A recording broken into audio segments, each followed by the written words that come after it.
Creating a Common Formative Assessment by Kelly Collins and Cindy Lundgren. How do you create a common formative assessment? In this lesson, you will learn how to create a common formative assessment by using a straightforward 4-step plan. Let's review. A common formative assessment is an assessment created collaboratively by a team of teachers responsible for the same grade level or course.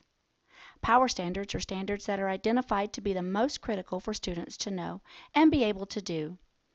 Unpacking a standard is breaking down a standard to determine what students will need to know, understand, and do. Collaboration. Individuals working together as a team to achieve a common goal. Misunderstandings.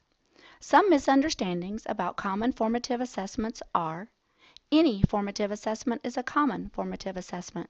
Not.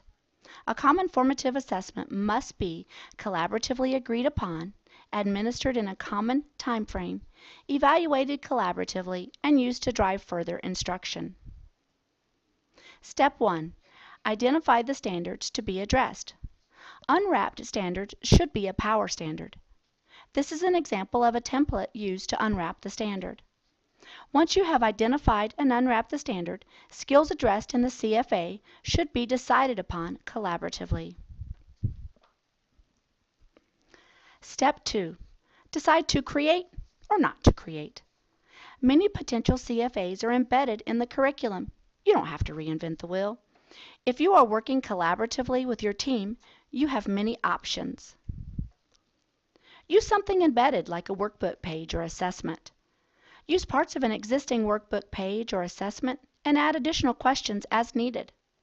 Create a brand new assessment.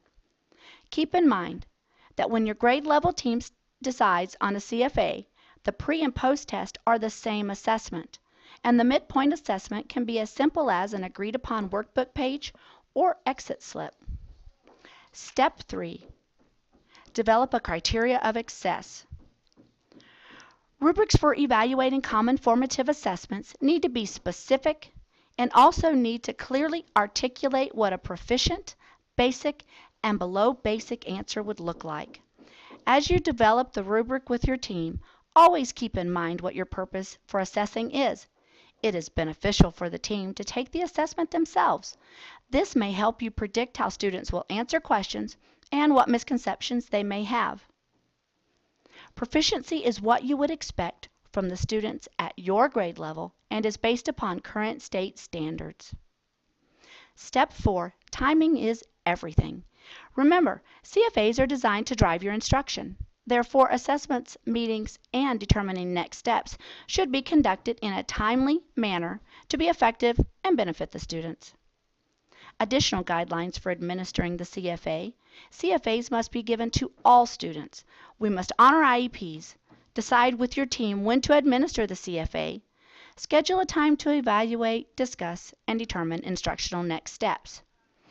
Here is an example of a grade level team schedule. Resources. Here are some of the resources used to create the CFAs and rubrics. In this lesson, you learned how to create a common formative assessment by using a straightforward 4-step plan.